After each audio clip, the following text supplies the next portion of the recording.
বহুত আনন্দিত মই যে আমাৰ বড়োলেণ্ড গট টেলেণ্ট যিটো ছিজন 2 গোটাই অসমবাসীক গোটাই ডিষ্ট্ৰিক্টত কৰি কিনি আমাৰ কোকৰাঝাৰ আজি অডিশ্যন চলিছে য'ত 50+ আমি কণ্টেষ্টেণ্টটো পাব সক্ষম হৈছোঁ ইয়াত বিভিন্ন ধৰণৰ যেনেকুৱা মুকত দি চাউণ্ড বাজাই কিনি যে মিউজিক ষ্টাইল এনেকুৱা আহিছে আৰু আমাৰ যিটো ট্ৰেডিশ্যনেল বড়োৰ যিটো ছং নিজে লিখি কিনি এইটো গাইছে আৰু মেজিক আহিছে এনেকুৱা আৰু ইউনিক টাইপৰ এনেকুৱা আৰ্টিষ্টো আহিছে য'ত তাৰমানে এটা আৰ্ট দি 2-3টা যিটো ভিজন সেইটো দেখাব খুজি যায় লগত অহা সময়ত যিটো এইবিলাক টেলেণ্ট যিটো চিলেক্ট হৈছে এইটো আমি এই অহা সময়ত মেগা অডিশ্যন পাতিবলৈ গৈ আছে য'ত যিবিলাক ইয়াত জিকি পিনি আমাৰ যিবিলাক ছেমি ফাইনেললৈকে গৈ যাব সেইকেইটাৰ কাৰণে আমি ভোটিং ছিষ্টেম ৰাখিছোঁ য'ত সেইকেইটাক আমাৰ পাব্লিকে চিলেক্ট কৰিব পাব্লিকে কোনে উইনাৰ হ'ব সেইকেইটা দেখি কিনি টেলেণ্টটো আমাৰ বড়োলেণ্ড গট টেলেণ্ট টাইটেলটো সেইবিলাক পাবলৈ সক্ষম হ'ব খুলুমবাই সাফ্ৰামগো আমাৰ ফাইনাল এৰাউণ্ড ডিচেম্বৰ ইয়া জানুৱাৰীলৈকে কমপ্লিট হ'ব য'ত আমি চিডিউলটো মিলাব লাগিব যেনেকুৱা কিছুমান প্ৰগ্ৰাম আছে য'ত এনেকুৱা আমি দেখিবলৈ পাইছে যে কিছুমান এক্সাম আছে তাৰ কাৰণে আহিব পৰা নাই কাৰোবাৰ কিবা ডাঙৰ কিবা প্ৰগ্ৰাম আছে আহিব পৰা নাই সেইবিলাক দেখিব লাগিব আমি যে পাৰ্টিচিপেণ্টকেইটাৰ কোনটো ভাল হ'ব যে বেছিভাগ ষ্টুডেণ্ট আছে তাৰ কাৰণে আমি চিডিউলটো মিলাব লাগিব টেলেণ্ট ছিজন 2 बेखौ खुंफुंनो आं बिराद गोजोननाय मोन्दों टीमनि गेजेरनिफ्राय जे मोनफ्रोमबो डिस्ट्रिक्टआव खुंनायनि उनाव दिनैहाय जोंहा क'क्राझाराव जे खुंदों दा बेयाव नुनो मोन्दों जे गोबां बाहागो लाग्राफ्रा बाहागो लाबोदों आरो बे बाहागो लानायाव नुनो मोन्दों गोबां रोंगौथि गोनां बिथिंनि मानसिफ्रा फैदों जेराव सावगारि मोनसेजोंनो गोबां रोखोमनि बिथांमोना भिजनखौ दिन्थिनो नाजादों आरो जेराव खुगाजोंनो गोबां रोखोमनि मिउजिकखौ जेराव साउन्ड सिस्टेमखौ बिथांमोना मोनसे मिउजिक इन्सट्रुमेन्ट दामनायखौ बिथांमोना दिन्थिदों आरो जेराव मिउजिशियान फैदों आरो जेराव ड्रामा बेफोरबो फैदों आरो दा बिराद गोजोनथाव आरो दा बिथांमोनखौ जों फैबाय थानाय समाव मेगा अडिशन लांगोन बिनि उनाव सेमि फाइनाल लांगोन आरो फैबाय थानाय समाव जोंहा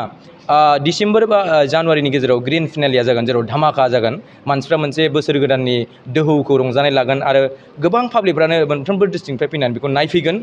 आरो बिथांमोनखौ जे सायख'नाय सिस्टेम बे सायख'नाय सिस्टेमा आलदा रोखोमनि जागोन जेराव भटिं सिस्टेमजों रायजोआनो बिथांमोनखौ भटिं होनानै वेबसाइटनि गेजेरजों बा मिस कलनि दारै बिथांमोनखौ सायख'गोन आरो बै बिथांमोनानो बड'लेण्ड गट टेलेन्टनि जे टाइटेल उइनारखौ मोननो हागोन आरो आं मोनसे खोथाखौ बुंनो सानो जोंना एसे जेनेबा डिसेम्बर बा जानुवारि मानि थाखाय लानाय जादों बे लानायनि कारना जाहैबाय जायफोर मेक्सिमाम बाहागो लागिरि बिथांमोना जाबाय स्टुडेन्ट बिनि थाखायनो बिथांमोननि जे एग्जामनि जे बेला बेखौ जों नायनानै सिडिउलखौ मिलायनानै बिथांमोननि जे मोजां मेन्टेलिटि बिथांमोनखौ बाहागो लानो थाखाय जों सुजुगखौ होगोन रेसपन्सा जोङो जोबोर मोजां मोनदों जेराव गभर्नमेन्टनि थोरोबनिफ्राय बे हाबाफारिखौ जे मोनसे थुलुंगाखांनायखौ जोंनो मेसेज हरबाय थादों बिथांमोना जों बावैसोनो बिथांमोनजों जोंनि जे दानि जे सोलिफु जोंनि बिटिआर गभर्नमेन्ट बिथांमोनजों जोङो थाबैनो सावरायलायगोन बे बाथ्राखौ रोखा जोंहा जोंनो मानगोनां चिफ बिथां प्रमद सारनि जे OST बिथांजों जों सावरायखाबाय दा फैबाय थानाय समाव जों जयैनो मोनसे टेबोल टक खालामगोन मोनफ्रोमबो कमिउनिटि आरो बर' कमिउनिटि आरो गोबां कमिउनिटिखौ जोङो जयै लानानै जों आवगाय फारसे जों लांगोन जोङो बेखौ थारैनो बेबायदि थांखि जों खुंफुंदों जेरैबायदि जों दा मोनफ्रोमबो हाबाफारिखौनो जोङो ओरैबायदि थांखि जों लादों जेराव जायफोरा जुदि न'खरा गोरिब बिथांमोननोबो जोङो माखासे कनसिडारेसन डिसकाउन्टखौ जोङो रेजिस्ट्रेसनखौ लानाय जादों आरो बिराद खम एमाउन्टनि जोङो खम बिबांनि जोङो रेजिस्ट्रेसन फिसखौ लादों बुंनो थाङोब्ला गोबांफोरनि प्रग्रामनि रुजुनायाव दा जोंना आरो फैबाय थानाय समाव जोङो मेगा एबा सेमि फाइनालफ्राव बेबायदि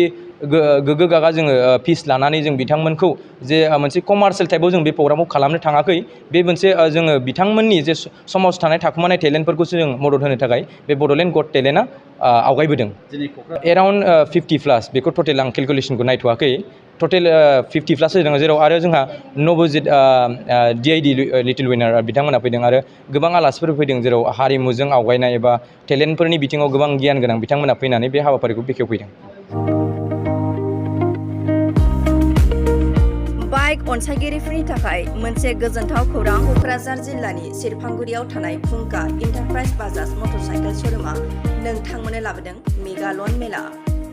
31 आगस्तनिफ्राय 2 सेप्तेम्बरसिम खुंफुंजागोन मेगालन मेला नोंथांमोना थाबैनो फोनांजाब खालामदो फोनांजाब खालामनायनि राहा 9101547892 एबा 6003817191 लानो हागोन अब्ला बाजाज पालसार प्लेटिना सिटी 100 आरो बाजाजनि गुबुन गुबुन मडेलनि बाइकफोरखौ बाइकजों लोगोसे मोनफागोन गंसे फ्रि हेलमेट खुलुमबाय जोंना फुंखा एन्टारप्राइज बाजाज श'रुम सेरफांगुरिया फैगौ 31 आगस्तनिफ्राय 2 सेप्तेम्बरसिम मोनसे लन मेला खुंनो नागिरदों थ' बे लन मेलायाव नोंथांमोना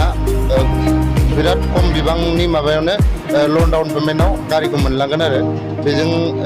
डाउन पेमेन्टआ स्टार्ट जागोन 9,999 निफ्राय दा गारिजों लोगोसे नोंथांमोना मोनलांफागोन फ्रि हेलमेट बेजों लोगोसे दङ माखासे फ्रि गिफ्ट्सबो मोनफागोन नोंथांमोना ओमफ्राय गासिबो रोखोमनि बाइक स्कुटि गासिबो कम्पानिनि नोंथांमोना एक्सचेन्ज खालामनायनि सुबिदा दं